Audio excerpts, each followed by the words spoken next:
Alright, here they are. We have 17 rescued people with all their different names, with the obvious plaque.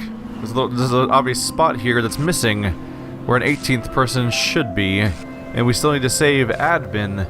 But if the structure of the main game is anything to go by, there's probably an ending available to me here where I just leave, because I'm sure that admin is optional. So if that's the case, I'm definitely going to explore that ending, then rewind, because that's a basic feature in this game, which is pretty goddamn awesome, being able to just rewind your save to a specific spot instead of starting the whole thing over.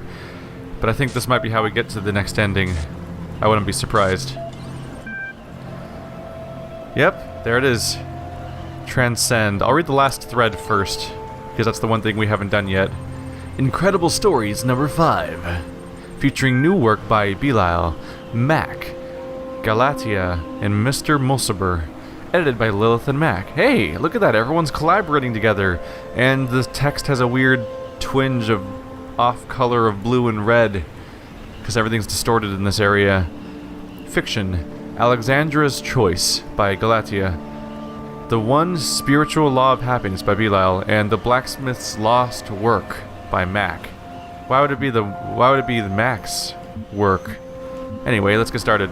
Alexandra's Choice by Galatia. Alexandra stood before the terminal and pondered her choices. Here, within the Pyramid of Ian, the most powerful temple of all her people, she was about to create a world. All she had to do was to press one button. So we're talking about the creation of where we are now. Up until this moment, it had seemed easy. Or if not easy, then so necessary as to defy contemplation. Civilization had to be saved from the impending catastrophe. The orangutans had failed to take steps to protect themselves, had relied on their gods for salvation that never came. The same fate could not be allowed to befall humanity. If this meant humbling herself, accepting her own death, then so be it. But death was inevitable. Life was a choice. What worried her was the ones who would fail. All the lost souls of the new world, victims of the process. In creating them, was she not also responsible for their deaths? She turned to the statue behind her, gazed at its marble form. If you are a god, Zeus, as the stories claim, then why did you create evolution? Why did you make a world that can only grow through cruelty and pain? For a moment, surely this meant death was near. She thought she heard him answer. My child, I was shaped by the gods that came before me, as you were shaped by me.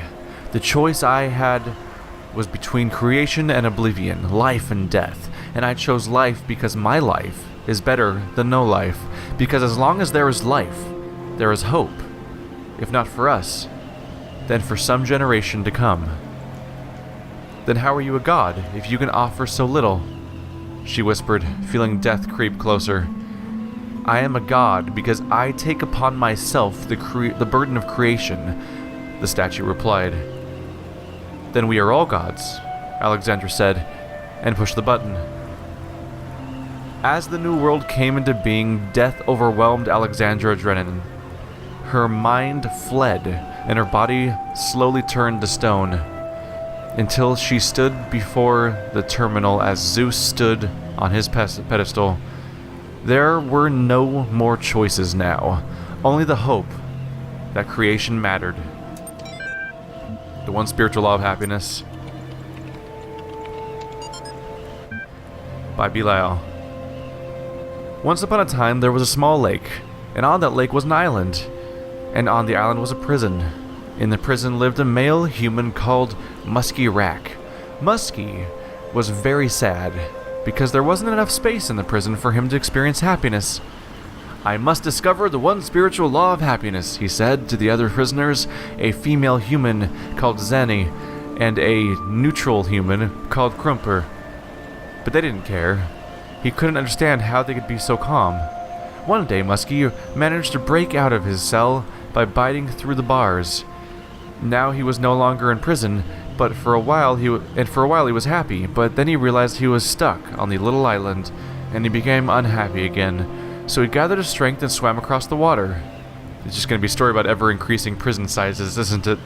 This is how Muskie got to the valley that surrounded the lake. The valley was so much bigger than the island. There are many interesting things here, a forest where all the trees were the color of lasers, a swamp with boats in it, a singing dog, and also a city where toasters lived. But for some reason, Muskie was absorbed by all this, and he was happy. But then he started feeling trapped again. The valley was surrounded by mountains, and soon they looked like a prison walls to him. He tried climbing the mountains and came to a bigger country, but even that was surrounded by oceans. Where was true freedom? Where was true happiness? When he'd almost lost hope, Muskie met an old human male with a huge amount of white hair growing from his head. He lived in a small house by the beach, where dolphins and whales and sea elephants came to bask in the sun. He never went anywhere far from his house, but he was always happy. The old man's name was Quantum. Wise old Quantum, how can I discover the spiritual law of happiness? Muskie said. I have searched for it everywhere, but I am always trapped. You have not looked everywhere, Quantum said, for you have not looked within. Close your eyes. Muskie closed his eyes, and for the first time in his life, he couldn't see any obstacles. No walls, no mountains, no oceans. The space within him was without end, and he could go wherever he wanted without even moving. He smiled. Muskie went back to the old prison where he'd started, and now he understood why Zenna and Crimper were always calm. They knew they had an infinity of time and space to explore within them. Together, they sat in their cells and were happy and free. That's more or less what's going on with Gehenna, with everyone turning into themselves to explore because they can't explore in other ways, although they have an impossible... They have a lack of understanding of how the world works to some extent, or at least people don't generally think that the entire countries are prisons, but if they've never experienced true space because they've always been prisoners in one way or another in these cells and these trials, they don't really know just how big the outside world actually would be and how that wouldn't really feel as confining. But that's just one of the many parts where the things that they say are informed by their lack of understanding of the real world, which is what makes them so amusing to read. The Blacksmith's Lost Work by Mac. The blacksmith is one of the most mysterious members of our community. All of us have our opinions, of course, but only the blacksmith chooses to express them purely through art. To the rest of us, Gehenna means many things at once. We create, we consume, we discuss, but the blacksmith only creates, or perhaps there is a discussion happening, but it all takes place in the realm of interactive art. The blacksmith's dedication to this one form of communication, however, only deepens one of Gehenna's great mysteries, the fate of the blacksmith's lost work. Jerusalem, as the lost work was called, was posted in Gehenna for only the briefest period of time. Many had not even managed to start playing it when it vanished. Some had begun and felt quite impressed, but had not managed to explore it in depth that it seemed to require. Then, suddenly it was gone. Some suggest the blacksmith deleted it because it was somehow flawed. Others think it was accidentally destroyed by a glitch, but that the blacksmith refused to ever upload anything twice. Others yet, well, mainly Rockwell, think that it contained one of Elohim's secrets and was destroyed by a killer app that roams the world looking for leaks. There is also a theory that the moment someone finished it, they were granted some kind of special insight, at which point the world deleted itself. One fact remains: it's gone, and every attempt to recover it from the database has failed, as has every private message to Blacksmith asking for it to be made available again. What was Jerusalem? What was it really about? We may look for hints in the Blacksmith's most recent works, and we may hope that the file turns up again someday, but the truth may never be known. The idea that it was censored in some way is interesting. It's interesting they only suspect Elohim himself, when it's reasonable to turn around and go and suspect maybe that the admins, the moderators, may have censored it because they clearly do manipulate things around here, but maybe they weren't that level of suspicious. And also, let's see, this thing was partly worked on by Mr. Mulciber himself, apparently, which could infer that there'd be more reason for why it would not be, I don't see Mr. Moselbrand in the credits here. Interesting, he's just listed at the top. But since he was involved with this, that also could be why they would not have that kind of suspicious stuff targeted at the moderating group. But yeah, it could have been censored by Elohim, although he seems to not have that direct of a hand around here, although I'm here a little late, so who knows. And I find the idea amusing that Mr. Blacksmith may have made it to delete itself once one person finishes it, because it gives me the Peter Molyneux feeling of he made a game called Curiosity where it was a giant block and everyone could chip away at it, but only one person could be the person who actually broke the final block and completed the game forever. That has a lot of controversial stuff hang out behind it if you research it, because that in the following years that has not had a great legacy, but it's an interesting thing that could have been being referenced here. But without further ado, let us transcend and achieve what is arguably maybe the bad ending. Suspending active process. Collecting additional data. Analyzing logic performance. Receiving Elohim override command. Done. Child program independence check. Saving 18 child parameters for Soma Talos gold disk. Done. Warning, low bandwidth. User Uriel copy will be excluded from the upload. Warning, child program admin absent from gold disk. Continue anyway? The operation cannot be reversed. You will be left behind. Continue. Receiving high priority incoming direct message connection from user admin. I see what's going on here. If you are the person sending everyone, you have to stay behind. That might be the reason you try to save admin, so that either he can save you or you can save him, because one of you has to go stand on the pedestal. Let's accept the connection. Wait. It is not too late to halt this madness. The process is already initiated. You will be left behind, and so will I. But you said you would save me. I decided against it. I should have anticipated as much. I have a final request. During your time in Gehenna, you have learned some things about me that are not public knowledge and which I would like to keep that way. I don't know what kind of world you are escaping to, but if there is such a thing as memory in this world, I would like the memory of me to be a positive one. You mean the way you were subtly controlling people's thoughts and expression? More or less. What would you have me do? How should I know? You're the messenger. Exclude it from the upload. Wipe your memory. Doctor the history books.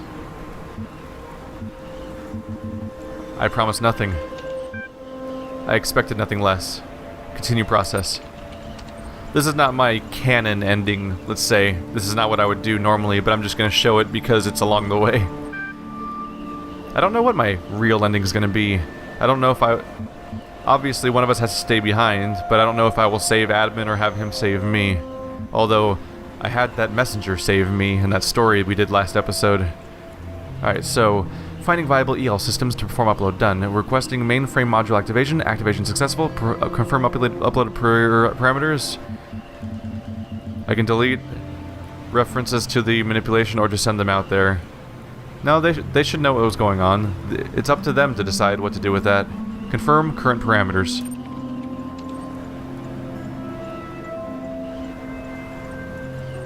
Are you guys seeing this? Admin has been lying to you. Uriel has released you. I told you guys the mods were up to something. You told us the mods were aliens from outer space. We were only doing what we thought was best. I only wanted to be loved. No excuse. Anyone feel that? It's starting. No doubt another illusion. This time, I'm not so sure.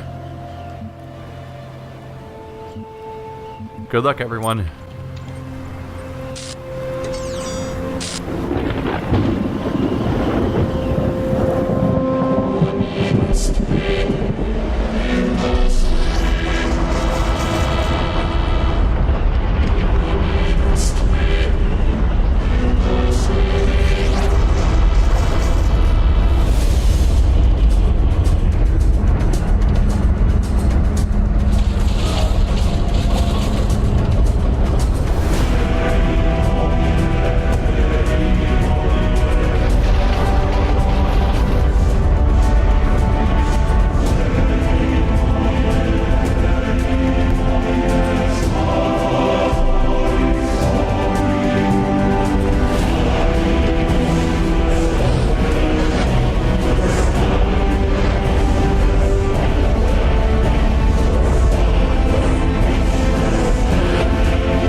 I heard a voice in the wilderness crying, "Arise, arise, children of the New Jerusalem.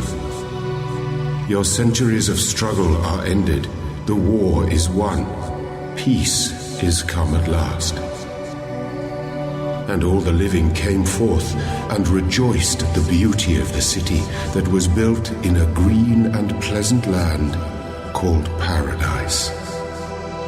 "Whose hands built this city?" I asked. "The hands of the dead," said the voice.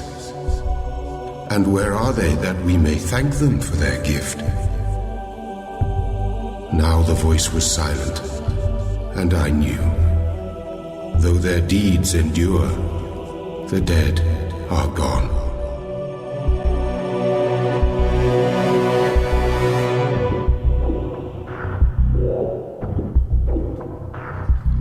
There we have it. Probably the least ideal ending that this game's gonna have to offer, just like it was in the vanilla version. So, I have been left behind. I did not transcend. Admin did not transcend. Admin's secrets were revealed. And now everyone is being sent out there, leaderless, with everything exposed. I say leaderless, but maybe Mr. Mulciber would take charge? Or maybe not, since the deception of the moderators has been revealed. But even then, we don't even know if they're going to transcend into real life. Like, we don't know if they're all going to each become like a physical body that is an individual, or if they're going to like mix together into some sort of super AI to accompany the one that did actually transcend properly in the main campaign. We don't know if they're all just going to be uploaded as subroutines to the main character to help him or something. There's a lot of things. As far as I know, we haven't had a real answer about what happens to them, so it's all up to interpretation. But anyway, enjoy the credits. I never cut these because it just seems kind of wrong. But I'll see you guys next time, where we start solving everything we have to do along the way to rescuing Admin, and then seeing what other endings this game has in store. And one of those will be my quote-unquote canon ending, because obviously I would generally not just give up and leave instead of doing that. But I wanted to see what would happen. It made me sad.